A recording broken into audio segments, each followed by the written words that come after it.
Hot అంశాలపై debate news బెంచ్కి స్వాగతం. రాజకీయాలు అనేటువంటిది స్థిరంగా ఉండవు, చపల చిత్తంతో ఉంటాయి లేదా మార్పు చేర్పులతో ఉంటుంటాయి. తెలుగుదేశం పార్టీ, భారతీయ జనతా పార్టీ, జనసేన ఒకప్పుడు విభేదించుకున్న ఇప్పుడు కలిసి పోటీ చేస్తున్నారు. 144 స్థానాల్లో తెలుగుదేశం పార్టీ, 21 స్థానాల్లో జనసేన, 10 స్థానాల్లో భారతీయ జనతా పార్టీ పోటీ చేస్తున్నాయి. ఒక్క జనసేనకు సంబంధించి పాలకొండ సీటు తప్ప మిగతా 174 స్థానాల ప్రకటన అయిపోయింది. ఇటు వైఎస్ఆర్ కాంగ్రెస్ పార్టీ 175 స్థానాల అభ్యర్థుల్ని ప్రకటించేసింది. కానీ ఇప్పుడు మళ్ళీ మార్పు చేర్పులు ఉంటాయి. ఇది గతంలో వచ్చిన చర్చ మళ్ళీ రావడానికి కారణం ఏంటంటే ఐవీఆర్ఎస్ సర్వేలు తెలుగుదేశం పార్టీ కొత్తగా చేపడుతూ ఉండడం, అందులో ఉదయగిరిలో మేకపాటి అట్లాగే బొలినేని లాంటి వాళ్ళ పేర్లు ప్రస్తావించడం, అట్లాగే ప్రస్తుతం పోలవరం దగ్గర ఉన్నటువంటి కొత్తగా ఇచ్చిన అభ్యర్థికి పాత అభ్యర్థికి మధ్యన మళ్ళీ క్రాస్ చెక్ చేస్తూ ఉండటం. ఇంకొక వైపున భారతీయ జనతా పార్టీ నర్సాపురం సీటు వదులుకోని నేపథ్యంలో ఉండిలో ఆల్రెడీ అనౌన్స్ చేసినటువంటి సీటుని, సిట్టింగ్ ఎమ్మెల్యే సీటుని మారుస్తూ రఘురామకృష్ణరాజుకి ఇస్తూ ఉండటం, అనపర్తి సీటు మార్చేస్తారన్నటువంటి ప్రచారం, ఇట్లా రకరకాలైనటువంటి చర్చలు. వీటికి తోడు మధ్యలో రాజీనామాలు, విజయవాడ వెస్ట్ లాంటి చోట్ల ఇట్లా ఏదైతే జనసేన రాజీనామా, ఇట్లాంటి కథలు మారుతున్నాయి. అభ్యర్థులు ఇంకా సమయం ఉన్నది 40 రోజులు మాత్రమే. ఈలోపు ఈ మార్పు చేర్పులు జరుగుతాయా? కనీసం ప్రచారానికి అంటే జరగకపోతే ప్రచారానికి ముగింపు పలకాలి, జరిగేటట్టయితే జరుగుతాయి అని చెప్పాలి, పబ్లిక్ కన్విన్స్ అవుతారు. లేదంటే అటు ఇటు కానీ ఒక అయోమయం సృష్టించబడుతుంది. ఇది ఎవరికి లాభం, ఎవరికి నష్టం? ఈ అంశాలకు సంబంధించినటువంటి చర్చలో పాల్గొంటూ ప్రస్తుతం మనతో పాటు ఉన్నారు కె వెంకటరెడ్డి, వైఎస్ఆర్ కాంగ్రెస్ పార్టీ రాష్ట్ర joint secretary, Peddireddy Ravikiran, Bharatiya Janata party అధికార ప్రతినిధి, నల్లాల రామకృష్ణ, జనసేన సీనియర్ నాయకులు, అలాగే దుగ్గరాజు శ్రీనివాసరావు, రాజకీయ విశ్లేషకులు మనతో పాటు లైవ్లో జాయిన్ అవుతున్నారు. ముందుగా రామకృష్ణ గారు, ఏమైనా మారేటటువంటి అవకాశాలు ఏమైనా ఉన్నాయా మీ పార్టీలో లేదా మీ కూటమిలో? మొట్టమొదటిగా సాయి గారు, మీకు ప్యానల్లో ఉండేటువంటి వెంకటరెడ్డి గారికి, మా మిత్రులు రవికిరణ్ గారికి, మిత్రపక్షం అలాగే శ్రీనివాస్ గారికి, అందరికీ కూడా నా హృదయపూర్వక నమస్కారాలండి. అలాగే జేఎస్ టుడే ప్రేక్షకులకి ముందుగానే మీ అందరికీ కూడా అడ్వాన్స్ ఉగాది శుభాకాంక్షలు తెలియజేస్తూ అందరికీ నా హృదయపూర్వక నమస్కారాలు తెలియజేసుకుంటున్నాను. మార్పు చేర్పులు అనేటువంటిది సాధారణంగా జరగవు సార్. ఎందువల్లంటే ఆల్రెడీ సీట్లు పవన్ కళ్యాణ్ గారు ఆచితూచి అనౌన్స్ చేశారు. దాని మీద జరిగేటువంటి పరిణామం ఇదివరకు కూడా మన మధ్య ప్రస్తావన వచ్చింది. సాధారణంగా 99% జరగవు, 80% కూడా. 100% ఎందుకు చెప్పడం అంటే అది ఎప్పుడు కూడా అధ్యక్షుడు చెప్పిన ఖాయం చేయాలి. మాక్సిమం 80% కూడా జరగవు అనమాట. ఏదైతే ఇప్పుడు దాకా ఒకటి డిసైడ్ చేశారో ప్లాన్ ప్రకారమే నడుస్తుంది. పాలకొండ ఎందుకని ఆలస్యం అవుతుంది? పాలకొండ ఆలస్యం అంటే ఏదైనా నిర్ణయం పక్కగా తీసుకునేటువంటి విధానంలో ఇంకా వాళ్ళు ఏం చూస్తున్నారు. ఇప్పుడు వాళ్ళకు ఉండేటువంటి నెంబర్ ఆఫ్ యాక్చువల్గా అయితే పాలకొండ కూడా అనౌన్స్ చేస్తారని లిస్టు బయటకు వచ్చింది. అయితే అది కంప్లీట్ గా పార్టీ పేజ్ నుంచి ఇదయ్యేటప్పటికి చూడాలి. కాబట్టి పాలకొండ లేట్ అనేటువంటిది అంతర్గతంగా మీకు తెలియదే ఉందండి. అక్కడ ఉండేటువంటి అనేక ఈక్వేషన్స్, మాది ఇప్పుడు కూడా గెలుపు సూత్రం. చెప్పాలంటే ఖచ్చితంగా గెలవాలి. అలా గెలవాలంటే ఏ అభ్యర్థి అయితే కరెక్ట్ గా గెలుపు గురమవుతుందో అదే చూసుకుని ముందుకు వెళ్ళడం అనేటువంటి జరుగుతుంది ఇప్పుడు ఉన్నటువంటి కండిషన్ లో. అంటే తెలుగుదేశం పార్టీ వాళ్ళు అదే ఈక్వేషన్ ఉంటుంది. ఎవరైనా ఓడే అభ్యర్థులను బెటర్ కదా, బీజేపీ వాళ్ళైనా అంతే, వైసీపీ వాళ్ళైనా అంతే. కానీ ఒక్క మన దగ్గరనే ఈ కన్ఫ్యూజన్ ఎందుకు వచ్చింది అన్నది, అది రామకృష్ణన్ తీసుకున్నారు ముందు తెలుగుదేశం నుంచి. తీసుకున్నాక అతని అనౌన్స్మెంట్ మళ్ళీ ముందు చెప్పేసి చేర్చుకున్న తర్వాత మళ్ళీ ఆగింది. మొన్న ఫస్ట్ ఇది కూడా అట్లాగే జరిగింది కదా, దానికి ముందు ఉన్నటువంటి సీటు బుద్ధప్రసాద్ గారిది కూడా ముందు తీసుకుని తర్వాత అనౌన్స్ చేశారు. ఫస్ట్ అవనగడ్డ వేరే పేర్లతో ఐవీఆర్ఎస్ సర్వే చేసి కూడా ఐవీఆర్ఎస్ సర్వేలు చేస్తున్నారు, కానీ సర్వేతో సంబంధం లేని వాళ్ళ పేర్లు వస్తున్నాయి. ఎందువల్ల? వాస్తవంగా ఒక టికెట్ డిసైడ్ చేయడానికి not only IVRS survey, only ఏంటిది అది కేవలం ఐవీఆర్ఎస్ సర్వే మాత్రమే కాకుండా డిఫరెంట్ ఈక్వేషన్స్ తీసుకుని మాత్రమే డిసైడ్ అవుతుంది. అందులో కూటమిలో ఉండేటువంటి పార్టీల యొక్క వాళ్ళకు ఉండేటువంటి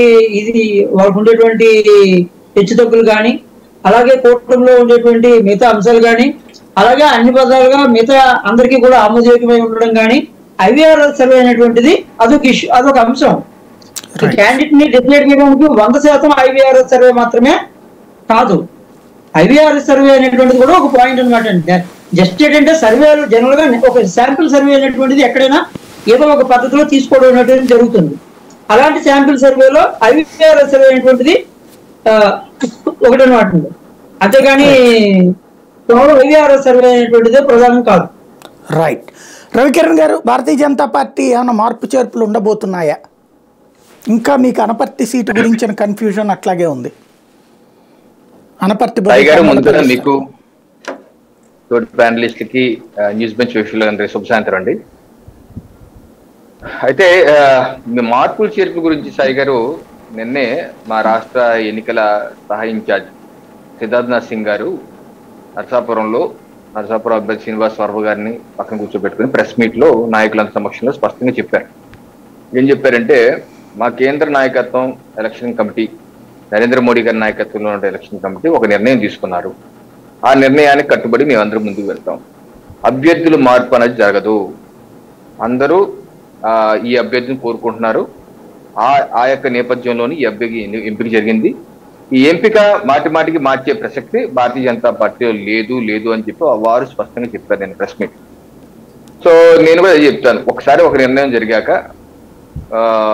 ఆ అభ్యర్థిని మేము గెలుపు దిశగా తీసుకెళ్లే విధంగా మిత్రపక్షాలు, ఎన్డీఏ కూటమి సభ్యులందరూ కలిసి ఎంపిక చేసిన అభ్యర్థి కాబట్టి తప్పనిసరిగా మిత్రపక్షాలు, ఒకవేళ టీడీపీ అభ్యర్థి అయితే బీజేపీ, జనసేన అభ్యర్థులు క్యాడర్ అంతా గెలిపించాలి. అలాగే అనపర్తిలో భారతీయ జనతా పార్టీ అభ్యర్థి ఇచ్చారు కాబట్టి అక్కడ టీడీపీ, జనసేన నాయకులు, కార్యకర్తలు సహకరించి ప్రజల్లో తీసుకువెళ్ళాలి. దీనిలో ఏ రకమైన డిస్టర్బెన్సెస్ ఉన్నా సరే ఆయా పార్టీ అధినేతలు వాళ్ళతో మాట్లాడి వారిని ఆయా ఆశావాహుల్ని ఉజ్జగించి వారిని ఒక క్రమశిక్షణ పద్ధతిలో తీసుకురావాల్సిన బాధ్యత వారి మీద ఉంది. ఇప్పుడు అనపర్తిలో నల్లమిల్లి రామకృష్ణారెడ్డి గారు వారి ప్రచారం వారు చేసుకుంటున్నారు. ఇది కరెక్ట్ కాదు. ఇది చంద్రబాబు నాయుడు గారు మాట్లాడారు. ఇటీవల పురంధేశ్వరి గారు కూడా కలిసినట్టున్నారు ఆయన. మరి వారు త్వరలో అవన్నీ మానేసుకొని మా యొక్క భారతీయ జనతా పార్టీ ఎన్డీఏ అభ్యర్థిని మద్దతు పలుకుతూ వారు కూడా వారి యొక్క గెలుపు కోసం పనిచేస్తారని మేమైతే ఆశిస్తున్నాం. అలాగే కొన్ని చోట్ల ఈ సమస్యలు ఉన్నాయి సాయి గారు. ఇప్పుడు అరకు ఉంది, రాజారావు గారికి ఇచ్చాం.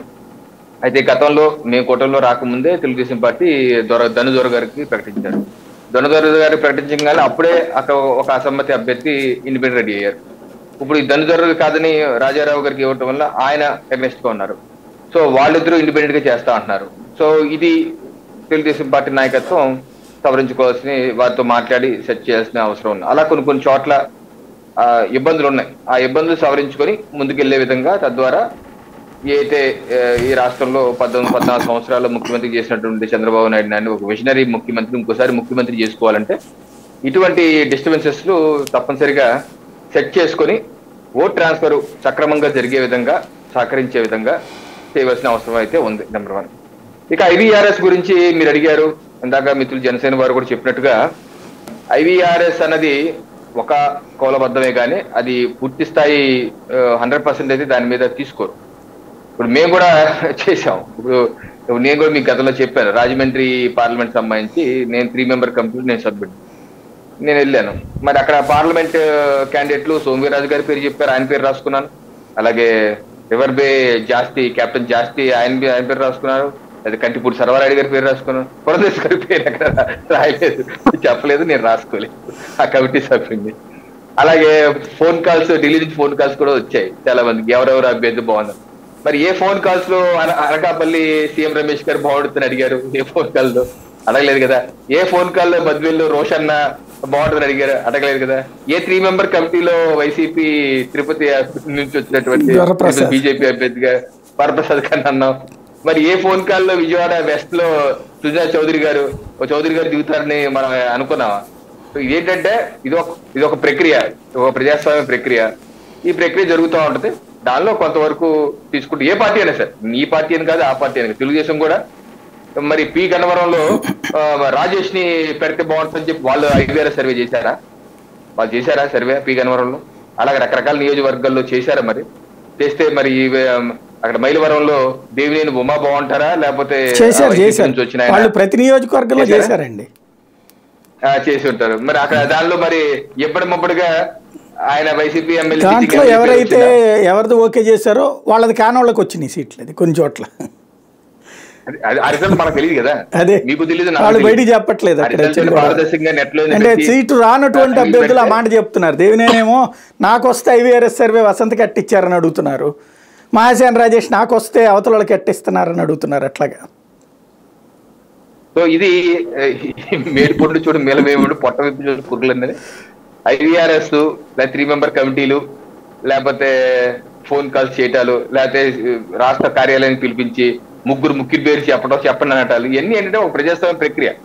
ఇదే 100% కాదు. దీనికి మించి భోజనాల్లో చివరి మంది పుట్టించేవాడు మనోడైతే ఎక్కడ కూర్చుని అన్ని అందుతాయి అన్నట్టు లాస్ట్ మినిట్ లో కండువా మార్చుకొని సడన్గా కండువా మార్చి వచ్చే వారికి ఇప్పుడున్న పొలిటికల్ ట్రెండ్, అది రాజకీయ ట్రెండ్. లాస్ట్ మినిట్ లో కండువా మార్చి వచ్చే వారికి పెద్ద పెట్టేసే పరిస్థితి. ఇది కార్యకర్తలు దశాబ్దాలుగా జెండా భుజం మీద వేసుకుని నిస్వార్థంగా డే టు డే రాజకీయ పార్టీ అధ్యక్షుడు ఇచ్చినటువంటి కార్యక్రమాలు, అది ఆవిర్భావ దినోత్సవం కావచ్చు, ధర్నా కావచ్చు, దీక్షలు కావచ్చు, రాస్తారోకలు కావచ్చు, లేకపోతే ఇంకోటి ఏదో కావచ్చు, ఇంకోటి రోజు చేస్తాం కార్యక్రమాలు. దానికంతా నాయకులు కావాలి. నాయకులు మాత్రం దానికంతా బాగా కష్టపడాలి, చేయాలి. పోనీ వీళ్ళలో ఎవరికైనా టికెట్ వస్తాయంటే రాదు. ఎన్నిది సంబంధమైన వాడు లాస్ట్ లో వస్తాడు మై హూనా అని, అబ్బో మీకన్నా అతనే పెద్ద తోపు తురువు అని చెప్పి వాళ్ళ టికెట్లు ఇవ్వడం. ఇది ఈ పార్టీ ఆ పార్టీ అని కాదు, రాష్ట్రంలో ఉన్న మెజారిటీ అన్ని పార్టీలు ఇదే పరిస్థితి నెలకొంది. దీన్ని రాష్ట్ర ప్రజలు గమనించాలి, రాష్ట్ర పార్టీ కార్యకర్తలు గమనించాలి. ఎంతసేపు జెండాలు మోసే వాళ్లే కావాలి కానీ టికెట్లు వాళ్ళకి పనికిరారు అన్నది చేస్తే ఏ రకంగా పార్టీలు సర్వే అవ్వగలవు చెప్పండి? ఏ రకంగా? ఇప్పుడు పోతిని మహేష్ గారు ఉన్నారు, ఇవాళ చాలా చెప్పారు ఆయన. అలాగే రకరకాల మా నాయకులు బద్వేలు సురేష్ బై ఎలక్షన్ లో పాల్గొన్నాడు. బై ఎలక్షన్ లో ఆయనే కదా పాల్గొన్నారు. మరి ఆయన ఎందుకు పనికిపోయారు? రోషన్ ఎందుకు పనికొచ్చారు? అలాగే తిరుపతి దాస శ్రీనివాసులు గారు ఎప్పటి నుంచి ఐఏఎస్ ఆఫీసర్, అత్యంత నిజాయితీ పరుడు, అనేకమైన సంవత్సరాలుగా పార్టీలో పనిచేస్తున్నారు. మరి ఆయనకి బై ఎలక్షన్ లో అవకాశం రాలేదు. పక్క రాష్ట్రం నుంచి రత్నప్రభ గారు వచ్చారు, ఇప్పుడేమో పక్క పార్టీ నుంచి వచ్చారు, ఇప్పుడు దాస శ్రీనివాస్ అవకాశం లేదు. ఏ రకంగా జస్టిఫికేషన్ విశేషం ఏంటంటే మీ పార్టీ ఇదివరకు వాళ్ళిద్దరిని క్రిస్టియన్స్ అని చెప్పి కంప్లైంట్ చేసింది, వరప్రసాద్ రోషన్న. ఆయన పాస్టరు, ఈయనేమో క్రిస్టియన్ అని వరప్రసాద్ది. చివరికి ఆ ఇద్దరు ఇప్పుడు భారతీయ జనతా పార్టీ హిందుత్వ సిద్ధాంతం లేకపోతే మత మార్పిడిని వ్యతిరేకించి భారతీయ జనతా పార్టీ అభ్యర్థులు అయ్యారనమాట. ఇవాళకి కూడా ఆయన ఒక్క గుడికి వెళ్ళి దండం పెట్టుకున్నట్లేరు వరప్రసాద్ కానీ రోషన్ కానీ. స్పెషల్ అన్ని పార్టీలు అలాగే ఉన్నాయి. సో ఇదైతే బాధాకరం. పార్టీలకు అతీతంగా ఇప్పుడు మైలవరం ఆయన్ని వీరప్పన్ అన్నారు కదా టీడీపీ వాళ్ళు, మరి బైలప్పర్ వీరప్పన్ అన్నారు కదా, ఎలా టీడీపీలోకి వెళ్ళిపోయాడు ఆయన? ఇప్పుడు ఇసుక ఏంటి ఢిల్లీ లిక్కర్ స్కామ్ లో ఉన్నారు మాగుంటే శ్రీనివాసరెడ్డి కుటుంబం ఉంది. మరి ఆయన టీడీపీ అలాగే వేమిరెడ్డి ప్రభాకర్ రెడ్డి గారి మీద, అలాగే కేసీఆర్ నాని మీద, వీళ్ళు వైసీపీ వాళ్ళు ఎన్ని ఆరోపణలు చేయలేదు, మళ్ళీ వాళ్ళ వైసీపీలోకి వెళ్ళిపోవాలా? ఏంటంటే పార్టీలకు అతీతంగా ఒక దుష్ట సంస్కృతి నడుస్తుంది. ఇదిగో నిర్మలా సీతారామన్ గారు చెప్పారు కదండి, ఎన్నికల్లో పోటీ చేయండి అని అంటే ఆంధ్రప్రదేశ్ తమిళనాడు నా వల్ల కాదు, నేను చేయలేను, నా ఆర్థిక పరిస్థితి సహకరించలేదు. అదేంటంటే మీరు ఆర్థిక మంత్రి కదా, ఆర్థిక మంత్రి అంటే కన్సల్టేటివ్ ఫండ్ ఆఫ్ ఇండియా ఉంది, దేశం నాది కాదు, ఆ ఫండ్ నేను వాడుకోమన్నారు. అక్కడ ధనం వేరు, అక్కడ క్యాస్ట్ ఈక్వేషన్స్ వేరు. నా వల్ల కాదు, నేను దండం పెట్టాను, మా కేంద్ర నాయకత్వం అర్థం చేసుకున్నాను. ఇది వాస్తవ పరిస్థితి. ఇది అత్యంత దారుణమైన పరిస్థితి తెలుగు రాష్ట్రాల్లో ముఖ్యంగా నెలకొంది. ఈ పరిస్థితి మారితే గానీ నిజాయితీ అయిన కార్యకర్తకి న్యాయం జరగదండి. రైట్. శ్రీ దగ్గరాజు గారు ఏమంటారు? మార్పు చేర్పులు ఉంటాయని ఏమన్నా భావిస్తున్నారా?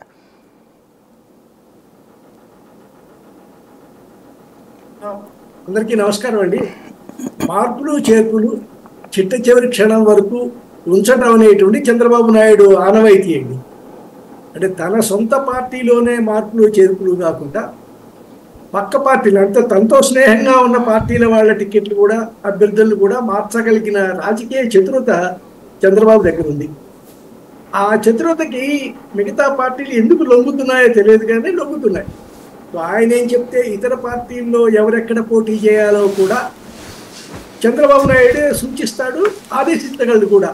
అట్లానే జరుగుతుంది చూస్తుంటే కూడా, జనసేనలో కానివ్వండి, బీజేపీలో కానివ్వండి. సో ఇప్పుడు ఇలాంటి సందర్భంలో చిట్ట చివరి క్షణం వరకు చంద్రబాబు రాజకీయ ఎత్తుగడలు కానివ్వండి, రాజకీయ లెక్కలు కానివ్వండి, ఆయనకు ఒక పంథా ఉంది. ఇది మనం కొత్తగా చూస్తున్నటువంటిది కాదు. గత అనేక ఎన్నికల్లో కూడా ఇలానే నడుపుకుంటూ వచ్చాడు. సో తాను గెలవలేను, అనుకున్నటువంటి సీట్లలోకి ఎట్లానో ఒకట్లా తన మిత్రపక్షాన్ని పంపించేటువంటిది పద్ధతి, అది చాలా కాలంగా వస్తున్నటువంటిది. సో కాబట్టి ఆ ఒత్తిడి ఇంకా కొనసాగిస్తాడు. తాను చేయదలుచుకున్నటువంటి మార్పులకి లేదా తాను చేయాలనుకుంటున్నటువంటి మార్పులకి ఇలాగ మీడియాలో ఐవీఆర్ఎస్నో ఇంకోటనో తీసుకొచ్చి అబ్బాయి అంతా నా చేతిలో ఏం లేదు, అంతా కూడా ఒక పద్ధతి ప్రకారం చేస్తున్నాము అని చెప్పుకోగలిగిన సమర్థత ఆయనలో ఉంది. నిజాయితీ లేదు కానీ సమర్థత ఉంది. సో ఇలాంటి పరిస్థితుల్లో చిట్ట చివరి వరకు అంటే నామినేషన్ ఇంకా మనకు ఇదే ప్రక్రియ స్టార్ట్ అవ్వలేదు కదా. సో ప్రక్రియ స్టార్ట్ అయ్యే వరకు మొదలయ్యే వరకు కూడా ఇలాంటి మార్పులు చేర్పులు ఉంటాయండి. ఉండవని బీజేపీ వారు చెప్పినా, ఉండవని జనసేన వాళ్ళు చాలా గొప్పగా చెప్పినా తప్పనిసరిగా ఉండే పరిస్థితి మాత్రం చంద్రబాబు నాయుడు తీసుకురాగలడు. దాన్ని ఎలా అడ్డుకుంటారో చూడాలి. ఇప్పుడు సీట్లలో రాజీ పడ్డారు, సీట్ల సంఖ్యలో రాజీ పడ్డారు, అభ్యర్థుల విషయంలో రాజీ పడ్డారు, ఇక మార్పుల విషయంలో కూడా రాజీ పడతారేమో చూడాలి. సో ఇది ఒక విచిత్రమైన స్నేహబంధం వీళ్ళది, ఈ మూడు పార్టీలది.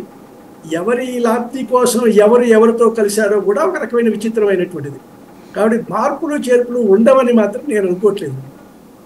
రైట్. వెంకటరెడ్డి గారు ఏమంటారు?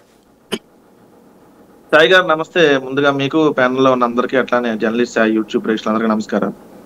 చంద్రబాబు నాయుడు గారు మొదటి లిస్టు అనౌన్స్ చేసిన తర్వాత ప్రెస్ లోనే చెప్పాడు సార్, ఏమనంటే నేను ప్రతి వారం సర్వేలు చేపిస్తా, మార్పులు చేర్పులు ఉంటాయి అని చెప్పాడు. నాకు బాగా గుర్తు. సో వారం మీ పెర్ఫార్మెన్స్ చూస్తా, పెర్ఫార్మెన్స్ చూసి మార్చేస్తాను అన్నాడు. అసలు ఏ పెర్ఫార్మెన్స్ చూసి ఇచ్చారనేది ఫస్ట్ పాయింట్ కదా. ఎందుకంటే వాళ్ళ కూటమిలో ఉన్నటువంటి రవికిరణ్ గారు అడిగిన దాన్ని బట్టే ఐవైఆర్ఎస్ సర్వే ప్రాతిపదికగా అసలు సీట్లు కేటాయించడం అంటే అది చాలా రాంగ్ అని నా అభిప్రాయం. ఎందుకంటే ఫోన్లో వాళ్ళు అడుగుతున్నారు, నాకు కూడా వచ్చినాయి ఫోన్లు, ఈ అభ్యర్థి కావాలంటే 1 నొక్కండి లేదా 100 నొక్కండి. దాంట్లో అసలు ఎంతమందికి ఆ ఫోన్ అటెండ్ అయ్యి దాన్ని ఎంతమంది రిసీవ్ చేసుకుంటారు. మళ్ళీ ఇంకో కాల్లో మళ్ళీ సేమ్ నియోజకవర్గంలో వేరే అభ్యర్థి పేరు మళ్ళీ తెలుగుదేశం నుంచి మళ్ళీ రెండోది 100 నొక్కండి. సరే ఇవన్నీ ఈ పరిగణలోకి తీసుకుంటే అది మరి బాపట్ల పార్లమెంట్ని భారతీయ జనతా పార్టీ అధికార ప్రతినిధి, తెలంగాణ అధికార ప్రతినిధి మీద ఐవైఆర్ఎస్ కాల్ అక్కడ రాలేదు కదా. అట్లానే మా పార్టీ నుంచి ఆదిమూలం ఎమ్మెల్యే, ఆదిమూలంకి చిత్తూరులో అక్కడ సచ్చిపేట దగ్గర ఆదిమూలంకి మరి ఆయన కండవ కప్పుకోకుండానే సీట్ ఇచ్చారు. మరి ఐవైఆర్ఎస్ కాల్ రాలా, మరి ఏ బేస్లో ఇచ్చారు అట్లా? సో ఐవైఆర్ఎస్ కాల్స్ వర్క్ అదేంటంటే మేమేదో ఒక ప్రాతిపదికన ఇస్తున్నాం అనే దాని మీద చూపించుకోవడం కోసం తెలుగుదేశం పార్టీ చేస్తున్నటువంటి ఒక ప్రయత్నం. కానీ మేమైతే ఐవైఆర్ఎస్ కాల్స్ ద్వారా అయితే మేము టికెట్లు కేటాయించలా, అసలు మేము ఆ సిస్టమే పెట్టలా. మాకు ఐపాక్ సర్వే నడిచింది, మిథున్ రెడ్డి గారితో సర్వే నడుస్తుంది, చెవిరెడ్డి భాస్కర్ రెడ్డి గారి నడుస్తుంది, ఇంకొక 2 సర్వే సంస్థలు నడుస్తుంది. 5 సర్వే సంస్థలని క్రోడీకరించుకొని ఇక్కడ ఏ సామాజిక వర్గం అభ్యర్థి అయితే బెటర్ ఉంటారు, సో వాళ్ళకు ఉన్నటువంటిది ఏంటి, కొంచెం జనాల్లో ఉన్నటువంటిది ఏంటి అనేది కొంతమంది నాయకుల ఒపీనియన్ కొన్ని చోట్ల అదే విధంగా తీసుకొని ఆ బేస్ లో మాకు సీట్ల అభ్యర్థన అనేది నిర్ణయించారు. కొన్ని సిట్టింగ్ ఎమ్మెల్యేలకు సంబంధించి మాత్రం వాళ్ళ పర్ఫార్మెన్స్. చిన్న డౌట్ అండి. సాధారణంగా ఇదివరకు నాకేమో అదృష్టమో దురదృష్టమో కానీ 30 ఏళ్ళ నుంచి ఉద్యోగం చేస్తూ వచ్చాను, ఈ ప్రొఫెషన్లో ఉంటూ వచ్చా. ఇదివరకు అయితే పార్టీ నాయకులు కూర్చోబెట్టుకుని అడిగేవాళ్ళు, అదేదో జిల్లా కమిటీ, ఆ నియోజకవర్గ కమిటీ, కార్యవర్గ సమావేశం పెట్టి అడిగేవాళ్ళు. ఆ తర్వాత కార్యవర్గం 2-3 పేర్లను ప్రపోజ్ చేసేది, ఇదంతా జరిగేది. అది ఒక డెమోక్రటిక్గా అనిపించేది. డిస్ట్రిక్ట్ ఫస్ట్ ఒక కమిటీ, ఆ నియోజకవర్గ స్థాయి వాళ్ళు జిల్లా కమిటీకి పంపిస్తే, జిల్లా కమిటీ వాళ్ళు అవసరమైతే ఇంకో పేరు కూడా ప్రపోజ్ చేసి పంపిస్తే, ఆ తర్వాత రాష్ట్ర కమిటీ డెసిషన్ తీసుకోవడం. 100కి 80-85 అట్లా జరిగేది. ఇప్పుడు అసలు కార్యకర్తలు వేస్ట్, ఏదో మనం పడేస్తే కూర్చునేటటువంటి వాళ్ళు ఎందుకులే చెప్పడం అనేటువంటి రూట్లో ఏమైనా ఆలోచిస్తున్నాయి పార్టీలు. మిగిలిన పార్టీల సంగతి నాకు తెలియదు కానీ సాయి గారు, మా పార్టీలో అయితే అటువంటిది లేదు. మా దగ్గర ఐపాక్ వాళ్ళు ఈవెన్ నాకు కూడా ఫోన్ చేసి అడిగారు. మా దగ్గర ఉన్నటువంటి మేరుగు నాగార్జున గారు ప్రస్తుతం అప్పుడు ఎమ్మెల్యేగా ఉంటే ఆయన పనితీరు ఎలా ఉంది, మీతో మాట్లాడాలని చెప్పి ఈవెన్ నేను హైదరాబాద్లో ఉంటే నాకు కూడా కాల్ చేశారు. మా విలేజ్ కూడా వచ్చి మా విలేజ్లో ఉన్న సర్పంచ్ని, మా పార్టీ నాయకులను కలిశారు. అట్లానే నేను కూడా ఉన్నానా అని చెప్పి నన్ను కూడా మళ్ళీ అడిగారు. అట్లా అన్ని చోట్ల జరిగింది సార్. ఇదంతా 6-7 months బ్యాక్ స్టోరీ. సో ఈ బేస్ లో కొంత తీసుకున్నారు సార్ ఒపీనియన్. అసలు తీసుకోలేదని అంటే అది రాంగ్. తీసుకున్నారు, ఐపాక్ సంబంధించి తీసుకున్నారు. వాళ్ళు ఆల్రెడీ ఐపాక్ నియోజకవర్గానికి వచ్చి ఒక ఇన్ఛార్జ్ గా ఉన్నారు. గ్రౌండ్కి వెళ్ళినప్పుడే కేసీఆర్ అని పేరు చెప్పారా, మనోడి కంటే ఆయన బెటర్ అని? నేను అసలు లేదంటే ఎక్కడో 1 జరిగి ఉండొచ్చు సార్. ఎందుకంటే మీరు ఉన్నప్పుడు మాకు విజయవాడలో బలమైనటువంటి ఎంపీ అభ్యర్థి మనోడి దాకా లేదు, 2 సార్లు మేము ఓడిపోయి ఉన్నాం. సో మాకు అక్కడ కేసీఆర్ నాని యువతలకు వస్తున్నప్పుడు మాకు అతనే బలమైనటువంటి అభ్యర్థిగా మాకు అనిపించినప్పుడు 1-2 చోట్ల మార్పులు చేర్పులు ఉండొచ్చు, నేను కాదని అంటలేదు. సో మెజారిటీ నేను అనేది ఏంటంటే మెజారిటీ అభిప్రాయాలు సిట్టింగ్ ఎమ్మెల్యేలు, అక్కడ ఉన్నటువంటి నియోజకవర్గ ఇన్ఛార్జీలు, ఎందుకంటే 175 మందికి మాకు ప్రీవియస్ ఉన్నారు కదా ఇన్ఛార్జీలు, ప్రీవియస్ 175 అసెంబ్లీలకు ఇన్ఛార్జీలు ఉన్నప్పుడు గ్రామీణ స్థాయిలో ఖచ్చితంగా ఒపీనియన్ తీసుకున్నారు సార్, లీడర్స్ ఒపీనియన్ తీసుకున్నారు. అక్కడ ఉన్నటువంటి ఎంపీటీసీలు, స్థానిక సర్పంచ్లు, అంటే మా పార్టీ తరపున ఎన్నికైన వాళ్ళు, ఎందుకంటే మా పార్టీ తరపున ఎన్నికైన వాళ్ళ ఒపీనియన్స్ ఖచ్చితంగా ఐపాక్ తీసుకొని ఆల్రెడీ ఏ మండలంలో ఏ లీడర్ వ్యతిరేకంగా ఉన్నాడు, ఏ లీడర్ని సరి చేసుకోవాలనేది కూడా మొత్తం తయారు చేసి నియోజకవర్గ ఇన్ఛార్జి కూడా ఇచ్చారు సార్, ఏది గడప తిరిగినప్పుడు. సో ఇదిగో మీరు పలానా చోట ఇది మీకు సరిగ్గా లేదు, వీళ్ళని సెట్ చేసుకోవాలి, మీరు ఈ నాయకులు మీరు సరిగ్గా వాళ్ళని కోఆపరేట్, అది పార్టీలో అతను యాక్టివ్గా లేడు, మీ వల్ల యాక్టివ్గా లేడు, అతను కూర్చోబెట్టి సరి చేసుకోండి. ఈ రకరకాల మా దగ్గర జరిగినాయి సాయి గారు, చాలా తతంగం జరిగింది దానికి. సో దాంట్లో ఇప్పుడు అందుకని ఫైనల్ గా మేము 81 చోట్ల మార్పులు చేర్పులు చేశాం సాయి గారు. 81 చోట్ల మార్పులు చేర్పులు చేస్తే 33 మందికి అసలు నో సీట్, వాళ్ళ ఫ్యామిలీలో కూడా ఎవరికి ఇవ్వాలి. ఒక 4 చోట్ల మాత్రం కొడుకులకి అక్కడ ఇచ్చాము, ఒక 2 మాత్రం వాళ్ళ కూతుర్లకి, ఒక చోట వాళ్ళ భార్యకి, 15 మందిని మాత్రం అటు ఇటుగా నియోజకవర్గాలు మార్పులు చేర్పులు చేశాం. మేరుగు నాగార్జున గారు కావచ్చు, ఆదిమల్ సురేష్, అట్లా లేదంటే మీరు అన్నట్టుగా విడుదల రజని, అట్లా 15 మందిని ఎమ్మెల్యేలుగా అటు ఇటు మార్పులు చేర్పులు చేశాం. సో 3-4 ఎంపీలుగా, సో 33 మందికి అయితే నో సీట్. సిట్టింగ్ ఎమ్మెల్యేలు వాళ్ళ కుటుంబానికి ఎంపీ సీట్ కానీ ఎమ్మెల్యే సీట్ కానీ ఏది ఇవ్వని వాళ్ళు 33 మంది ఉన్నారు, ఏది అవుట్ ఆఫ్ 151. సో ఇట్లా మేము సర్వేలు బేస్ లోనే మేము ఖచ్చితంగా చేసాము. అందుకనే మాకు మార్పులు చేర్పులు ఒకసారి చేసినా కూడా ఒకళ్ళిద్దరు మళ్ళీ కొన్ని చోట్ల మార్పులు చేర్పులు చేసాం, మళ్ళీ వాళ్ళని తీసి మార్చడం, అలా మేము షార్ట్ అవుట్ చేసి మేమైతే మాత్రం పెట్టాం. మిగిలిన పార్టీల సంగతి అయితే నాకు తెలియదు, వాళ్ళు ఏ విధంగా చేసుకున్నారు. మాదైతే మాత్రం మేము క్లియర్ గానే ఉన్నాం, క్లారిటీగా ఉన్నాం. 99.99% మాకు ఇదే అభ్యర్థులు ఉంటారు. ఎక్కడన్నా వాళ్ళు ఏదన్నా తిరగలేక అనారోగ్య సమస్యలు నాకు వల్ల కావట్లేదన్నా అట్లేదన్నా ఉంటే ఏదన్నా నాకు తెలిసి అయితే మారే అవకాశాలు ఎక్కడ లేవు.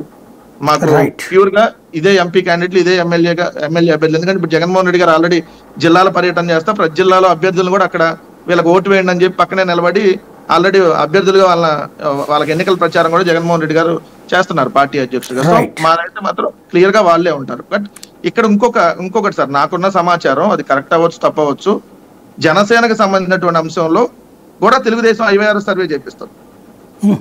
దాంట్లో మీరు అన్నట్టుగా పోలవరం ఒకటి, తిరుపతి ఒకటి, ఇంకొక నియోజకవర్గం రాజోలు ఒకటి, వీటి మీద కూడా వాళ్ళు IVRs కాల్సి వస్తున్నాయి అని అంటున్నారు. అది ఎంతవరకు నిజం వాళ్ళే చెప్పాలి. ఎందుకంటే దాన్ని కూడా తెలుగుదేశం నుంచి ఇప్పుడు తిరుపతికి తెలుగుదేశం నుంచి మళ్ళీ క్యాండిడేట్ని తీసుకొచ్చి మళ్ళీ జనసేన కండవా కప్పించి మళ్ళీ పోటీ చేసే అవకాశం, లేదంటే పోలవరంలో ఆల్రెడీ పోయినసారి జనసేన నుంచి కంటెస్ట్ చేసిన క్యాండిడేట్కి ఇచ్చారు అక్కడ, సో సేమ్ క్యాండిడేట్ కి అతన్ని మార్చి మళ్ళీ ఇప్పుడు తెలుగుదేశం క్యాండిడేట్ నటు చేర్చుకొని ఇచ్చేటటువంటి అంశం అవి కూడా నడుస్తున్నాయి అని బయట సమ్ సెక్షన్ ఆఫ్ దాంట్లో మీడియాలో నేను చూసినటువంటి వార్తలు. అది నిజమవచ్చు తప్పవచ్చు, వాళ్ళు చెప్పాల్సినటువంటి అంశం.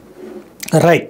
రామకృష్ణ గారు, ఇక్కడే ప్రధానమైనటువంటిది, జట్టులో మీరు మార్చకూడదు అనుకున్నా సరే తెలుగుదేశం కోసం మార్చాల్సిన పరిస్థితి వస్తే మార్చడానికి జనసేన సిద్ధంగా ఉంటుందా అవసరాన్ని బట్టి? రాయ్ గారు, అసలు విషయం ఏంటంటే కంప్లీట్ గా మా డెసిషన్ ఎంపవర్డ్ అండి. మా పవన్ కళ్యాణ్ గారు పార్టీ అధ్యక్షులు, పవన్ కళ్యాణ్ గారు ఖచ్చితంగా కంప్లీట్ ఎంపవర్డ్ గా డెసిషన్ తీసుకుంటారు, అందులో ఎటువంటి తేడా లేదు. మాకు తెలుగుదేశం చెప్పిందా, బీజేపీ చెప్పిందా, మా మిత్రపక్షాలు చెప్పాయా, ఇటువంటివి కాదు. మేము అనుకున్న టార్గెట్ కి బై జగన్ కి ఖచ్చితంగా మాకు ఏ అభ్యర్థి సూటబుల్ అనేటువంటిదే మేము చూసుకుంటాం. ఆల్రెడీ ఇదివరకు ఒకసారి చెప్పానండి, ఏంటి ఏదైతే ఇంటరాక్టివ్ వాయిస్ రెస్పాన్స్ సర్వీసెస్ ఏదైతుందో సర్వే, IVR సర్వే, ఆ IVR సర్వే అనేటువంటిది ఒక టూల్, నెంబర్ ఆఫ్ టూల్స్. మాకు శతజ్ఞ టీం ఉంది, శతజ్ఞ టీం కార్యకర్తలు కాదు కింద ఉన్న జన సైనికులతో సహా చాలా ఒపీనియన్స్ తీసుకుంది. IT టీం ఉందండి, IT టీం డిఫరెంట్ సర్వే చేసింది. And the same time flying surveys కూడా ఉన్నాయి, కొంచెం రహస్యంగా చేసినటువంటి సర్వేలు కూడా ఉన్నాయి. డిఫరెంట్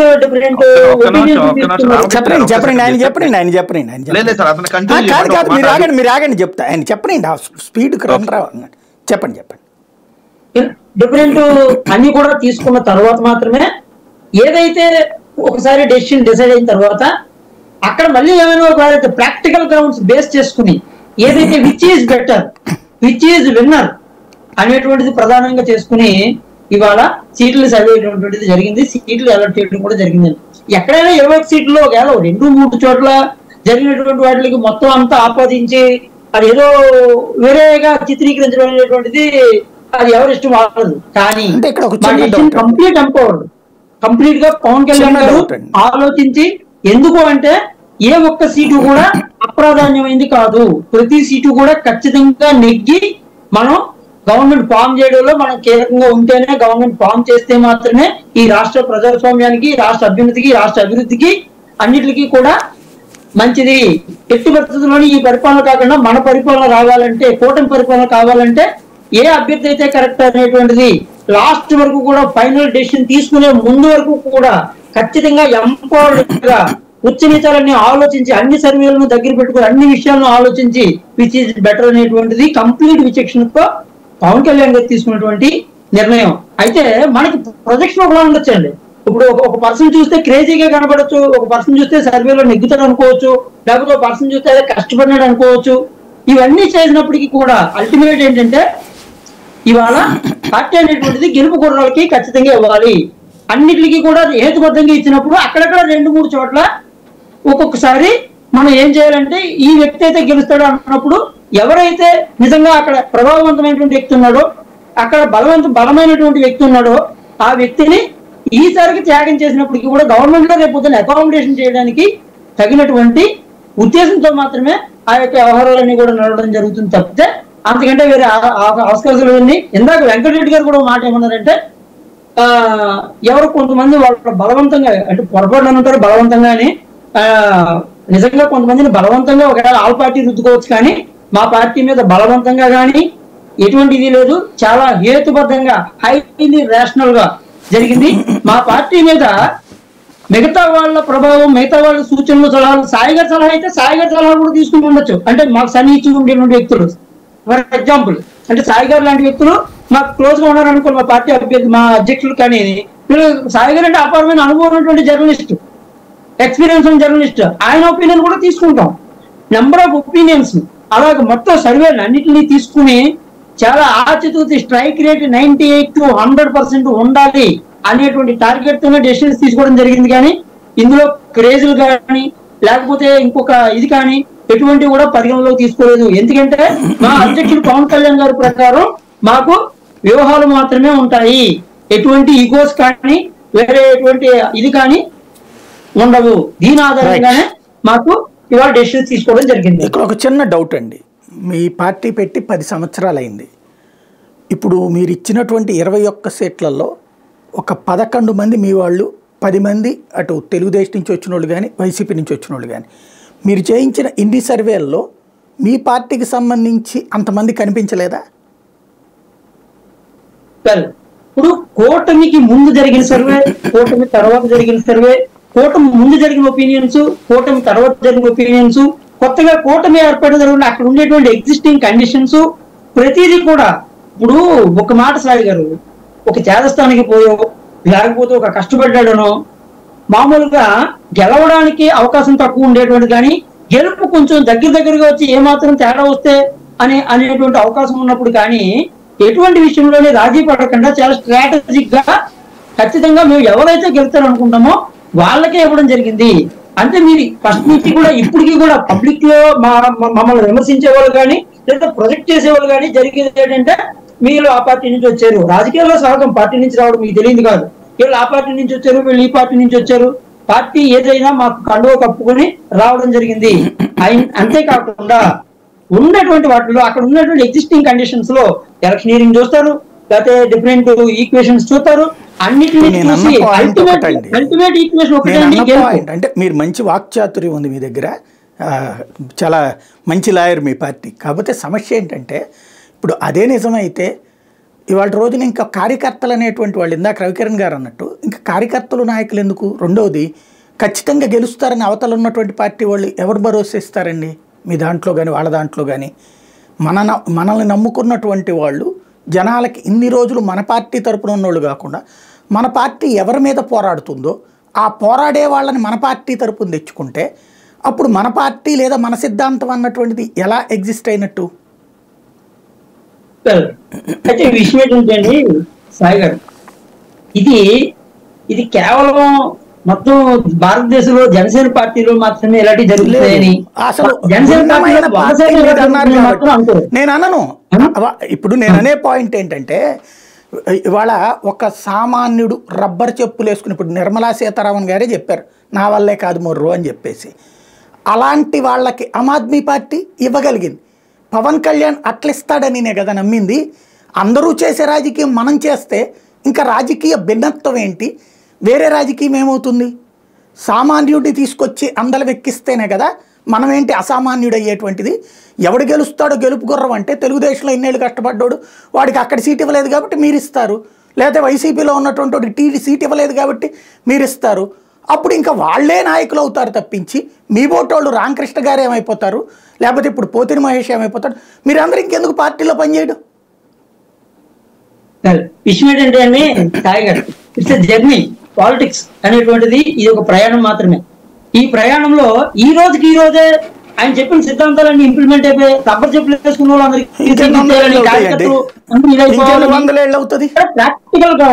ప్రాక్టికల్ గ్రౌండ్స్ ఏవైతే ఉన్నాయో హేతుబద్ధంగా అక్కడ ఉండేటువంటిది, నేను రబ్బర్ చెప్పులు వేసుకున్న వాడికే సీట్ ఇస్తానని సీట్ ఇచ్చి ఎవరు ఇప్పుడు ఈ రోజు ఏదైతే అప్రజాస్వామికమైనటువంటి పరిపాలన ఆ పరిపాలన మళ్ళీ రావడానికి మేము తోడ్పడదలుచుకోలేదు.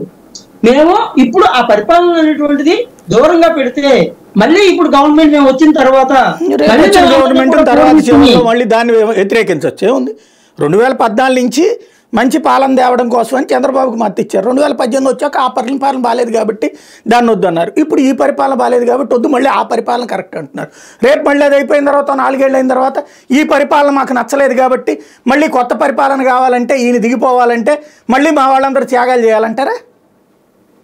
అలా భవిష్యత్తు మనం ఊరిని అలా చెప్పలేమండి. అలా ఎలా అవుతుంది? ఊరికినే కాదు కదా, ఎప్పుడైనా నేను అధికారంలోకి రావాలి, లేకపోతే నన్ను నమ్ముకున్న వాళ్ళు అధికారంలోకి రావాలి, లేకపోతే ఒక సామాన్యుడు అధికారంలోకి రావాలన్న కసితో వెళ్తే ఒక ఆమ్ ఆద్మీ పార్టీ విజయం సాధించగలిగింది. అలాగే ఒక అస్సాం గణపరిషత్ విజయం సాధించగలిగింది. అలాంటి ఉద్యమకారుడు కదా, అట్లాంటి దమ్మున్న నాయకుడు కదా, అట్లాంటి చరిష్మాటిక్ లీడర్ కదా.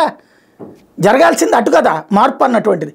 తెలుగుదేశం వాళ్ళు వైసీపీ వాళ్ళు అనేటువంటిది కామన్. వాళ్ళు కాంగ్రెస్ నుంచి వచ్చిన వాళ్ళు వైసీపీలోకి వచ్చారు, తెలుగుదేశంలో ఉన్నటువంటి వాళ్ళు పాత వాళ్ళు, లేకపోతే కొత్తగా వైసీపీ నుంచి అడిపోయిన వాళ్ళు, కాంగ్రెస్ నుంచి కొంతమంది అడిపోయిన వాళ్ళు ఉన్నారు. భిన్న రాజకీయం అన్నటువంటి దృక్పథంతో వచ్చినటువంటి ఏకైక పార్టీ ఆంధ్రప్రదేశ్ రాజకీయాలు ఆనాడు ప్రజారాజ్యం, తర్వాత మీరు. ఇద్దరి మీద కూడా ఆశ పెట్టుకున్న తర్వాత ఇది కాకుండా మళ్ళీ అందులో గెలుపు గుర్రాలనే చూసుకుంటామంటే ఇంకా గుర్రాలనే కొనుక్కుంటే పోతుంది కదా మనం, మిగతా వాళ్ళకి గాలి అవుతామా? ఓకేనండి సార్, దమ్ అనేటువంటిది ఇలాంటి ఎన్ని విమర్శలు వచ్చినా కానీ తట్టుకుని నిలబడటం కూడా దమ్మే, మర్చిపోద్దండి. ఒకటి. రెండు, ఏదైనా మేము అనుకున్నటువంటి లక్ష్యానికి జరిగేటువంటి ప్రయాణంలో స్టెప్ బై స్టెప్ వెళ్ళడమే మాకు ఉండేటువంటి విధానం. అస్సాం గణపరిషత్ అనేటువంటిది ఒక విద్యార్థి ఉద్యమం నుంచి వచ్చినటువంటి ఉదాహరణ మీరు తీసుకున్నారు, తప్పలేదు. అలాగే మీరు అరవింద్ కేజ్రీవాల్ గారిది ఆమ్ ఆద్మీ పార్టీ అనేటువంటిది ఒక అవినీతి ఉద్యమం నుంచి తీసుకున్నారు. అక్కడ condition entirely different. Prafulla Kumar Mahanta యొక్క condition different, Arvind Kejriwal condition different, మా కండిషన్ డిఫరెంట్ అండి. వాళ్ళిద్దరికి లేని అద్భుతమైన అవకాశం. విడిపోయిన రాష్ట్రం బాగు కావాలని కోరుకున్నటువంటి ప్రజల యొక్క ఆకాంక్షలకి సంబంధించినటువంటిది. 2014లోనే మీరు పోటీ చేసిన, లేదా ఆ కాంక్షలు తీరలేదు అన్నప్పుడు 2019లో మీరు పోటీ చేసిన సరైనటువంటి దిశగా తీసుకెళ్తామంటే అవి రెండింటికంటే అద్భుతమైన భావోద్వేగాంశం ఆంధ్రాకి. విషయం ఏంటంటే ఇక్కడ భావోద్వేగాలు ఒకటి మాత్రమే కాదు, ర్యాలీ, ఓట్ ర్యాలీ అనేటువంటిది ఇక్కడ ఎలా జరుగుతుందో మేము 2 times చూసాం. లాస్ట్ టైం 2019లో మేము సింగిల్ గా పోటీ చేసాం. ఇదే భావోద్వేగాల టైంలో మేము సింగిల్ గా పోటీ చేసినప్పుడు జరిగినటువంటి అసలు లాభం జరగడం పక్కన పెట్టి ఎంత నష్టం జరిగింది ఇవాళ మనం చూస్తున్నామండి. అలాంటప్పుడు అసలు ముందు నష్టం జరగకుండా ఆల్రెడీ మా పవన్ కళ్యాణ్ మర్చిపోయారు, నలుగురు జట్టు కట్టి పోటీ చేశారు. మీరు కూడా మర్చిపోయినట్టున్నారు, సింగిల్ గా మీరు చేసింది. CPI, CPM, Bahujan Samaj party 3 బలమైనటువంటి జాతీయ పార్టీలతో పొత్తు పెట్టుకుని చేశారు మీరు. చేసింది తెలుగుదేశం. అవునవును, సోషల్ ఇంజనీరింగ్ చేసామండి అక్కడ. యాక్చువల్ గా సిపిఐ అనేటువంటిది శ్రామిక సంఘాలు వీళ్ళందరితోని, అలాగే ఇది సిపిఐ సిపిఎం లో అలాగే బిఎస్పీ అనేటువంటిది దళిత బహుజన సంఘాలు, అలాగే మొత్తం అందరం కూడా కూటమి పెట్టుకున్నాం. అక్కడ ఓటు ర్యాలీ అనేటువంటిది జరగలేదు. ఓటు ర్యాలీ జరగకపోతే ఉద్దేశం మంచిదే, ఆపరేషన్ సక్సెస్ పేషెంట్ డెడ్ అన్నట్టుగా అవుతుంది పరిస్థితి.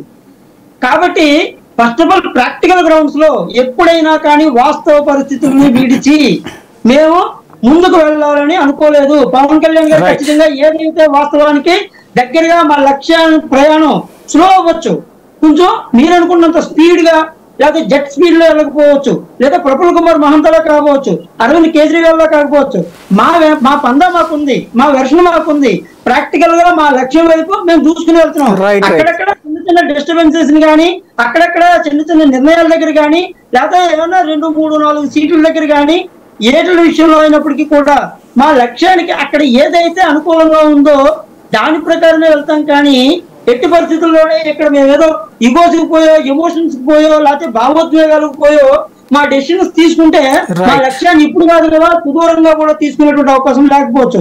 ఎందుకంటే ఏపీ కండిషన్స్ వేరు, ఢిల్లీ కండిషన్స్ వేరు, అస్సాం కండిషన్స్ వేరు. ఇక్కడ పీపుల్, ఇక్కడ పబ్లిక్ నాడు వేరు, అక్కడ పబ్లిక్ నాడు వేరు, ఇక్కడ పబ్లిక్ నాడు వేరు. ఇక్కడ కుల వ్యవస్థ ఉంది, ఇక్కడ ఉండేటువంటి కండిషన్స్ ఇక్కడ ఉన్నాయి, ఇక్కడ మనీ వ్యవస్థ నడుస్తుంది, ఇక్కడ ఎలక్షనీరింగ్ సిస్టమ్ డిఫరెంట్ గా ఉంది, ఇవన్నీ కూడా ఉన్నాయి. ఢిల్లీ అనేటువంటిది కంప్లీట్ గా అర్బన్ సిస్టమ్. అక్కడ కేవలం ఒక దాని మీద అక్కడ ర్యాలీ అయిపోయింది. అలాగే అస్సాంలో సిస్టమ్ కాబట్టి అక్కడ అట్లా అయిపోయింది. అస్సాం ఈశాన్య భారతదేశం అండి, అది కంప్లీట్లీ డిఫరెంట్. అక్కడ ఉండే బోడోలు కానీ జాతులు తెగలు కానీ వాళ్ళంతా డిఫరెంట్. మన ఏరియా అంతా కూడా మైదాన ప్రాంతం ఏరియా. మన దగ్గర చదువుకున్న వాళ్ళు ఎక్కువ ఉన్న ప్రాంతం అండి మనది. చదువుకున్న వాళ్ళని మనం మన వాళ్ళు చదువుకునేటువంటి వాతావరణం. కాబట్టి ఎమోషన్స్ ఏదో కొంతమంది ఎమోషన్స్ అనేవి బయటికి కనబడటం వేరు, ఓటు ట్రాన్స్ఫరింగ్ వేరు. చదువుకున్న వాళ్ళని చైతన్యపరచడం చాలా సులభం అండి. మిగతా వాళ్ళని చైతన్యపరచడం మన విధానంలో తప్పు. కానీ చదువుకున్న వాడికే మనం సరిగ్గా ఎక్స్ప్లెయిన్ చేస్తే మనకు ఓటేస్తారు. కానీ వాళ్ళంటే అక్కడ ఎమోషన్ తీసుకురావాలి. ఇక్కడ మీరు ఏ ఎమోషన్ అక్కర్లా, ఓ ప్రణాళిక తీసుకొస్తే అది నమ్మితే జనాలు సరిపోతుంది కదా. తాయిగా మీరు మర్చిపోవద్దండి దయచేసి, ఇవాళ మీడియా అందరూ కూడా మేధావులే. మన ఆంధ్రప్రదేశ్ లోని చదువుకున్న వాళ్ళ గురించి మాట్లాడుతున్నారు కాబట్టి media highly intellectuals in the AP.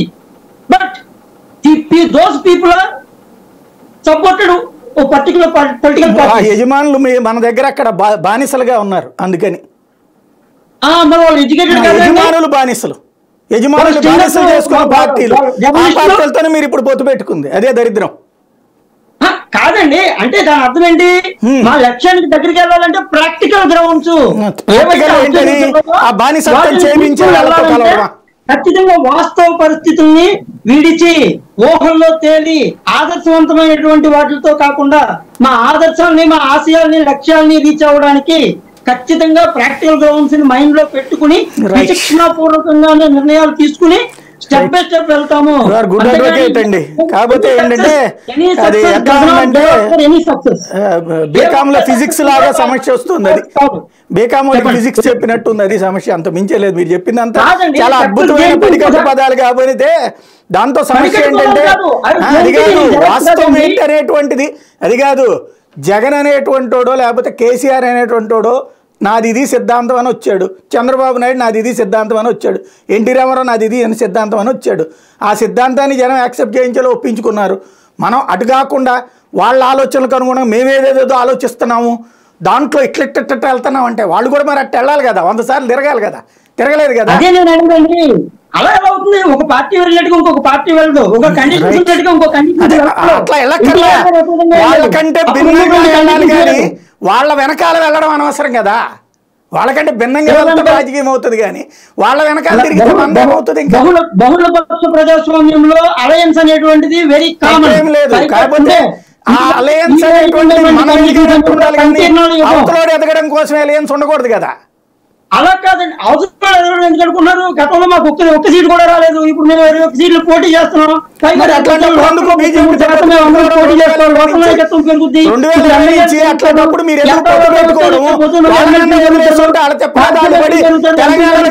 గెలుచుండేవాడు కదా. వాళ్ళని మీరు ముందుకు పోనీలా వెనక్కి పోనీలా, చివరికి మీరు వెళ్ళి వాళ్ళతో పొత్తు పెట్టుకుని మీరు వాళ్ళని కూడా పట్టుకుపోతురి. ఏంటి అక్కడ ఆల్టర్నేటివ్ బీజేపీకి? 2020లో ఏమని చెప్పారు? బీజేపీ జనసేనల కూటమే 24లో మాదే అధికారం అన్నారు. మళ్ళీ పాలసీ ఎందుకు మారిపోయింది? వాస్తవాలు అంటున్నాం కదండి. వాస్తవాలు అంటే మీరు అసలు వాస్తవాలు మీరు ఎందుకు అంగీకరించలేకపోతున్నారు? ఏది వాస్తవం? అది వాస్తవమే కదా? ఖచ్చితంగా నో డౌట్ అందులోని నిర్ణయాలు చలనాత్మకం, ఆశయాలు మాత్రమే స్థిరం. నిర్ణయాలు అనేటువంటి ఎప్పుడు చలించి ఉంటాయి, ఎప్పుడు మారుతూనే ఉంటాయి. ఎలా అంటే మళ్ళీ ఫిజిక్స్ అంటారు. నిర్ణయాలు ఏది స్థిరంగా ఉంటుందండి? ఇవాళ ఏదైతే గెలుపుందో మనది బహుళపక్ష ప్రజాస్వామ్యం, సంకీర్ణాలు సహజమైనటువంటి కాలం ఇప్పుడు పైగానే. ఆధునిక కాలం అంతా సంకీర్ణాల యుగం భారతదేశంలోని. కాబట్టి ఈ సంకీర్ణాల యుగంలో కూటమి పెట్టుకోవడం అంటే ఒకళ్ళు మొరియడానికనో ఒకళ్ళు తీయడానికనో ఇదంతా కూడా ఒక ఎమోషనల్ డ్రామా లేదా emotional hype, emotional critic. Condition what is the actual condition for the success అనేటువంటి ప్రధానం. కోఆర్డినేషన్, సంయమనం, సమన్వయం. వదిలేండి, ఆ పదాల అలా వెళ్ళిపోతున్నాయి తప్పించి ప్రయోజనం ఎండింగ్ కలగట్లా. రైట్, రవికిరణ్ గారు. బాగుంది. అదే నేను ఒక చిన్న పాయింట్ చెప్తాను. ఓకే, పక్క పార్టీ నుంచి ఇప్పుడు మేము 16 తీసుకున్నాం సార్. దానిలో రెండు, ఒకటి బద్వేలు టీడీపీ ఇన్ఛార్జ్కి బీజేపీ తీసుకుని ఇచ్చాం, ఇంకోటి వైసీపీ ఎంపీని వరప్రసాద్ గారు తీసుకొచ్చాం, మిగతా అన్ని పాత కార్యకర్తలు. అయితే నా ప్రశ్న జనరల్ గా కార్యకర్తలో ఉన్న ఇదేంటంటే, ఒక కూటమిగా 3 పార్టీలు కలిసి వెళ్తున్నాము. 3 పార్టీకి ముగ్గురు కూర్చొని డిస్కస్ చేసుకుంటున్నారు. ఎవరి బలాలు ఏంటి, ఎవరి బలహీనతలు ఏంటి, ఏ నియోజకవర్గంలో ఎవరు బలంగా ఉన్నారు, బలహీనంగా ఉన్నారని చర్చించుకొని ముగ్గురు ఒక ఏకతాటి మీద వచ్చి క్యాండిడేట్స్ అనౌన్స్ చేస్తున్నారు. ఇప్పుడు ఉదాహరణకి బద్వేల్ ఉంది. బద్వేల్లో రోషన్ బలమైన క్యాండిడేట్ అనుకుందాం అనుకున్నాను. ఆ రోషన్ బలమైన క్యాండిడేట్ అయితే టీడీపీఏ అది తీసుకొని బీజేపీ బలంగా ఉన్న చోట మా కార్యకర్తకి ఇచ్చుకుంటే కార్యకర్తకి అసంతృప్తి ఉండదు. ఉదాహరణకి భీమవరం ఉంది. భీమవరంలో తెలుగు ఆంజనేయులు గారు ఎవరు, ఆయన బలమైన క్యాండిడేట్ అనుకుందాం, ముగ్గురు కూర్చున్నారు కాబట్టి ఆయన బలం అయితే టీడీపీకి ఇచ్చేయి. ఏదైతే జనసేన బలంగా ఉందో, ఫర్ ఎగ్జాంపుల్ వెస్ట్ ఉంది, విజయవాడ వెస్ట్ పోతున్న మీద బలంగా ఉందనుకున్నాం అనుకోండి, అది జనసేనకి ఇచ్చేయి. లేదా బీజేపీ బలంగా ఉంది పలానా విజయవాడ సెంటర్ లో, లేదా కాకినాడ సిటీ బలంగా ఉన్నాం, కాకినాడ సిటీ బీజేపీ క్యాండిడేట్ వాళ్ళకి ఇచ్చేస్తే సరిపోతుంది కదా. ఇప్పుడు సమస్య ఏమొస్తుందంటే, నువ్వేమో అది బీజేపీకి ఇస్తావు, వచ్చే క్యాండిడేట్ ఏమో టీడీపీ నుంచి వస్తాడు. నువ్వేమో టీడీపీకి ఇస్తున్నావు, ఎల్లేమో బైరెడ్డి శబరి బీజేపీ నుంచి వెళ్తుంది. నువ్వేమో జనసేనకి ఇస్తున్నావు, వచ్చే క్యాండిడేట్ టీడీపీ నుంచి వస్తున్నాడు. ఎందుకు ఈ కన్ఫ్యూజన్? కార్యకర్తలు ఎందుకు ఆవేదన, బాధ కలిగించడం ఎందుకు? ముగ్గురు కూర్చుని మాట్లాడుకున్నప్పుడు ఎక్కడ బలంగా ఉంటే వాళ్ళే తీసుకోండి. అంతేకాని పక్క పార్టీ నుంచి నేను ఇస్తాను మిత్రపక్షం అని చెప్పేసి మొత్తం ఫ్యాక్టరీ లాగా, అవుట్లెట్ ఫ్యాక్టరీ లాగా మొత్తం అందరూ తోస్తా ఉంటే ఇది కార్యకర్తకి బాధే కదండి. కూటమిలో ఉండి ఫర్ ఎగ్జాంపుల్ వైసీపీ నుంచి వచ్చారు సార్, బలంగా ఉన్నాడు వరప్రసాద్. సో అతను బలం, గతంలో ఎంపీ, సిట్టింగ్ ఎమ్మెల్యే ఉన్న దాసరి శ్రీనివాస్ గారి మీద ఆయన బెటర్ అనుకున్నాం, ఇచ్చాం, ఓకే. అలాగే వైసీపీ చెప్పారు, విజయవాడ మాకు లేరు ఇప్పుడు వరకు, కేసీఆర్ నాని వచ్చారు లక్కీగా, లటకం తీసుకున్నాం, ఇచ్చాం టికెట్, అటువంటి ఓకే. కూటమిలో కూర్చున్నప్పుడు కూడా ముగ్గురు ఒక మాట అనుకొని ఎవరు బలంగా ఉన్నారు, ఎవరు బలంగా పంచుకోక చేస్తే కార్యకర్తలు హ్యాపీ, పనిచేయటానికి హ్యాపీ, అందరూ హ్యాపీగా ఉంటారు కదా. ఎందుకు ఈ రకమైనటువంటి చేయటం అన్నది ఒక $1 మిలియన్ క్వశ్చన్ కార్యకర్తలు ఉండిపోయింది. దీనికి ఎన్ని మరి పరిష్కరించే విధంగా టైం కూడా ఎక్కువ లేదు. 40 రోజులు అంటున్నారు, మీరు 40 రోజులు కూడా లేదు, 30-32 రోజులు ఉందంతే, 32 days అంతే ఉంది. ఆ టైం కూడా లేదు. ఇప్పుడు ఈ డిస్టర్బెన్సెస్ అన్ని సార్ట్అవుట్ చేయాలి, సార్ట్అవుట్ చేసి అందరిని ఏకతాటి మీద తీసుకురావాలి, ముందుకు వెళ్ళాలి, గెలిపే లక్ష్యంగా వెళ్ళాలి. సో ఇవన్నీ మరి ఎవరికి చెప్పాలి, ఏం చెప్పాలో అనేది కార్యకర్తలు కూడా అర్థం కాని విచిత్రమైన పరిస్థితి నెలకొంది సాయిగా. రైట్, ఇప్పుడు ఈ మార్పు చేర్పులు ఇందాక దగ్గరాజు గారు చెప్పినట్టుగా ఇప్పుడైతే ఇచ్చిన సెట్లలో మార్పు చేర్పులు అయితే ప్రారంభమైపోయినాయి. అందులో ఒకటి మీకైతే అదృష్టవశాత్తు ఆయన సిద్ధార్థ గారు అనుకుంటా వచ్చారు, నరసాపురం వచ్చి ఆయన చెప్పారు. కాకపోతే అనపర్తి గురించి ఇప్పటికో పక్కన చర్చ నడుపుతున్నారు. ఇక్కడ ఏమవుతున్నదంటే జనము ఒక అభ్యర్థిని ఫిక్స్ అవ్వాలి. ఇప్పుడు మీరు చెప్పినట్టే 4 రోజులు టైం ఉన్నప్పుడు, వచ్చే నెల 13న కదా ఎలక్షను, ఇప్పుడు 8వ తారీఖు వచ్చేసింది, 2 రోజులు తీసేస్తే 11 అంటే ఇంకా కేవలం 32 రోజులు ఉంది మనకి టైం. ఇంకా కన్ఫ్యూజన్ ఉంటారా ఉండరా, ఇది బీజేపీకి ఇస్తారా లేకపోతే ఇటు ఇస్తారా, ఈ అయోమయాన్ని ఎవరు తొలగించాలి? రాష్ట్ర నాయకత్వాలా, జాతీయ నాయకత్వాలా, లేకపోతే చంద్రబాబు గారు స్పష్టం చెప్పాలా, ఎవరు చెప్పాలి? నాకు తెలిసి అయితే మా 16 స్థానాల్లో అన్ని స్థానాలు స్పష్ట వచ్చేసింది. బహుశా అనపర్తి ఒకటే అనుకుంటా, డౌట్ ఏంటన్నది ఎక్కువ చర్చ జరుగుతుంది. అనపర్తి, నరసాపురం రెండు కూడా. నరసాపురం కూడా మారదండి, నరసాపురం కూడా ఫిక్స్ మారదు, అలాగే అనపర్తి కూడా మారదు. నాకు తెలిసి 99.99 మళ్ళీ ఆ పెద్ద ఆయన అదే చెప్తున్నాడు, నాకు ఎంపీ సీటే వస్తుందని. అందువల్ల రఘురామకృష్ణరాజు నాకు ఎంపీ సీట్ వస్తుందని చెప్తున్నాడు. ఉండి మొన్న ఆయనకి అన్నారు, తర్వాత చూస్తే మళ్ళీ అధికారిక అనౌన్స్మెంట్ ఇంకా రాల పార్టీ నుంచి. ఈ లోపు ఆ ఎమ్మెల్యే క్యాండిడేట్ ఆయన ఆయన పని చేసుకెళ్తున్నాడు రామరాజు, అందువలన వచ్చింది గొడవ.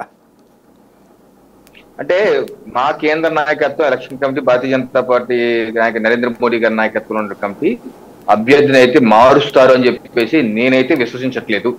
సిద్ధార్థనాథ్ సింగ్ గారు చెప్పిన విధంగానే నేను కూడా విశ్వసించాను. అయితే జరిగే ప్రమాదం ఒకటి ఉంది, అది 2014 రిపీట్ అవుతుంది, పునరావృతం అయినట్టు అవుతుంది. నల్లమిల్లి రామకృష్ణారెడ్డి ఆయన చంద్రబాబు నాయుడు గారు కలిశారు, పురంధరేశ్వర్ కలిశారు, అయినా సరే ఆయన ప్రచారం చేసుకుంటున్నారు. అంటే అలా సాగదీసి ఫైనల్ గా టీడీపీ వాళ్ళకి బీఫామ్ ఇచ్చేసి ఫ్రెండ్లీ కంటెస్ట్ అంటారా? అలాగే నరసాపురం కూడా అలా సాగదీసి ఫైనల్ గారికి ఎంపీసీ బీఫామ్ ఇచ్చి ఫ్రెండ్లీ కంటెస్ట్ అంటారా, లేదా ఏమంటారా అన్నది అదొక ప్రమాద గంటిక నాకైతే కనపడుతుంది. 2014 ఇలాగే 3 స్థానాలకి వాళ్ళు బీఫామ్ ఇచ్చి ఫ్రెండ్లీ ఫైట్ అన్నారు కదా, అలాగేనా జరుగుతా? అలాంటి ప్రమాదం ఏమైనా జరుగుతా? మళ్ళీ చరిత్ర పునరావృతం అవుతా అన్న భయం అయితే, మీమాంస అయితే నాకు వ్యక్తిగతంగా ఉంచుమా, అటువంటి జరగకూడదు, చేయకూడదు అన్నదే నా యొక్క ఫీలింగ్. లేకపోతే ఈరోజు సోషల్ మీడియా యుగం, అందరూ చూస్తారు. ఏమండి 2-3 సీట్లు అనేటువంటి దాన్ని, అంటే 170 సీట్లు, 4 సీట్లు, 3 సీట్లు, ఇలాగా అది కూడా తర్జన భర్జన జరగడం అనేటువంటిది మార్పుకు చిహ్నం కాదు. ఎక్కడైనా మీడియా ఖచ్చితంగా దాని మీడియా కానీ లేకపోతే ప్రత్యర్థులు అలాగే వాళ్ళు బీఫామ్ ఇచ్చేసి ఫ్రెండ్లీ ఫైట్ అంటారా లేదా అన్నది అంటే దాని వేరే భాషలో చెప్పాలంటే రెబల్. ఆ ఛాన్స్ ఉందంటారా జనసేన రామకృష్ణ గారు? ఆ ఛాన్స్ ఉందంటారా? అదే కాదు, ఉండదండి. కూటమికి ఇప్పుడు 2014లో ఉంది, అలాగా మాకు ఇచ్చిన 13 స్థానాల్లో 3 ఫ్రెండ్లీ ఫైట్ అన్నారు. అలా ఉంటే మళ్ళీ అలాంటిది లేకపోతే ఇంత గొడవ నడిచేది కాదు. రవికిరణ్ గారు మీ మాటకు మాట ఏంటంటే 2014లో మోడీ గారు వేరు, ఇప్పుడు మోడీ గారు వేరు. ఇప్పుడు థర్డ్ టైం గవర్నమెంట్ ఫార్మేషన్ ఆయన చెప్పుకోవాలా? కానీ అదే భారతీయ జనతా పార్టీ 10 సీట్ల దగ్గర ఒకవేళ 2-3 సీట్ల దగ్గర అసలు దాని గెలుపుని ప్రభావం చేసేటువంటి ఇబ్బంది ఏమి ఉండదు. సాధారణంగా అవి కూడా సెట్ అయిపోతాయి. 10 days లో రైట్ సాగుగారు అన్నట్టుగా మొత్తం స్టాండర్డ్ చేస్తారు. రైట్. దుగ్గరాజు గారు ఏమంటారు?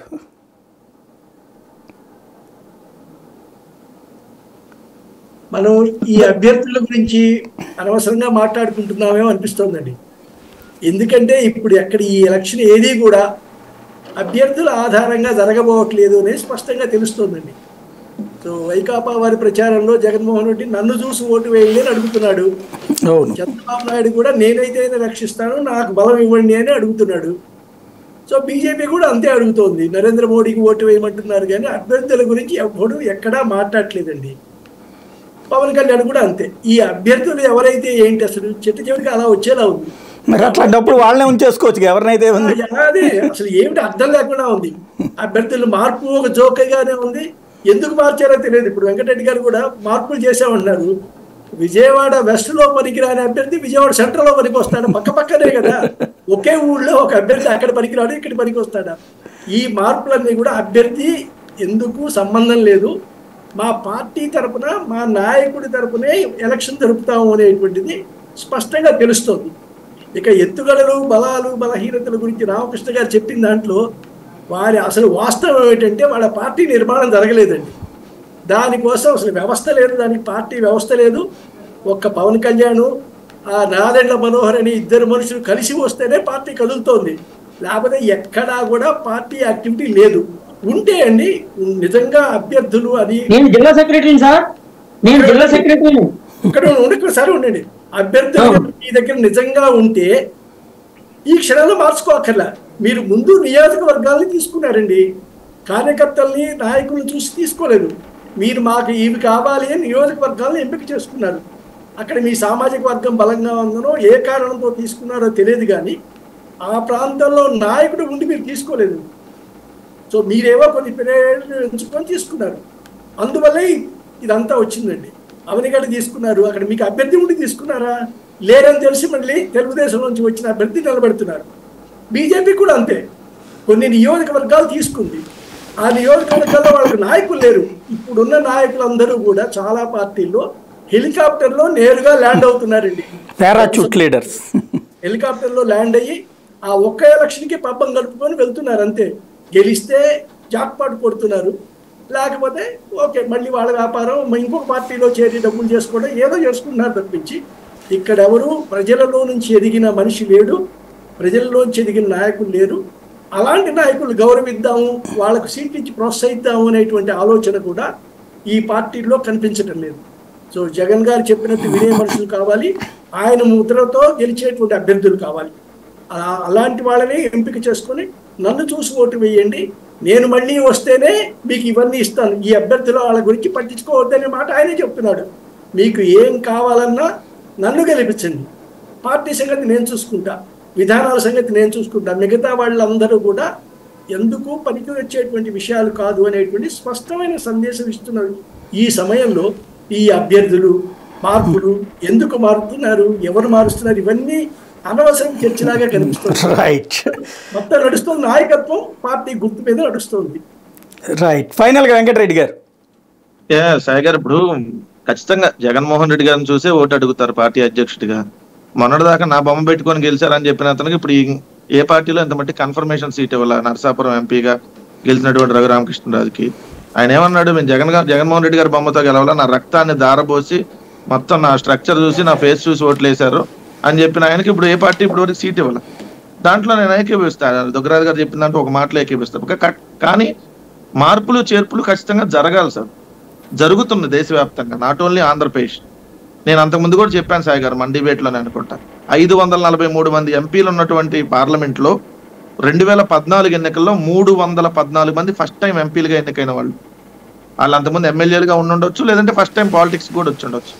అది అన్ని పార్టీల నుంచి కలిపి 2019లో 301 మంది ఉన్నారు, ఇది 543 మందిలో.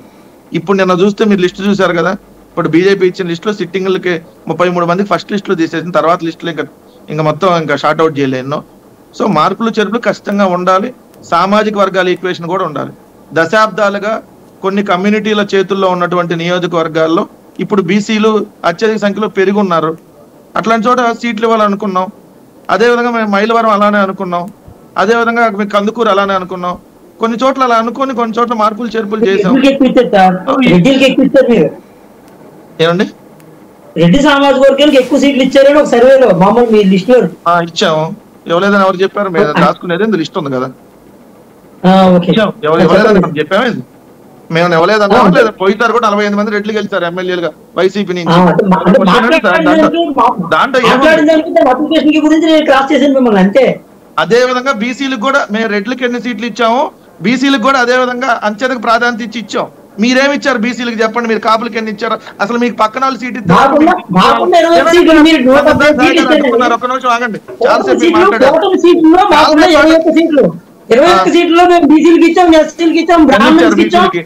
బీసీలకు ఎన్ని ఇచ్చారు?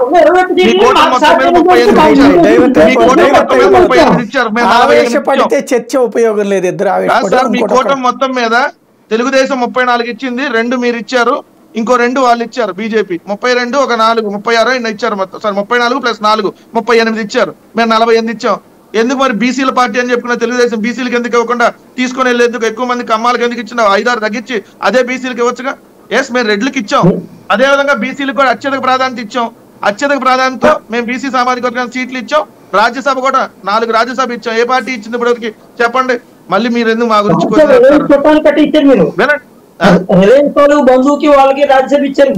మీకు కొత్తగా వచ్చారులే కానీ ఇప్పుడు నేను కొద్దిగా ఎక్కువ, మీరు కొద్దిగా ఆగండి.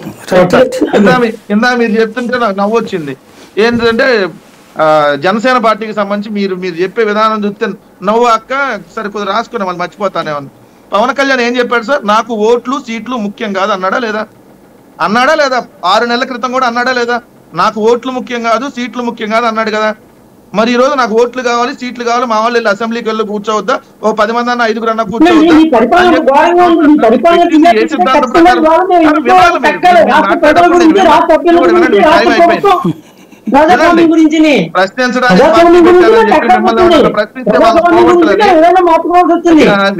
నాకు అర్థం కాల. వినటం నేర్చుకోండి. మీరు మాట్లాడేటప్పుడు విన్నాను కదా, పార్టీ పెట్టానని ప్రశ్నిస్తే వాడిని కోవట్లు అంటున్నారు. మీరు బానిసత్వం చేయడానికి జీవితం అంతా బానిసలుగా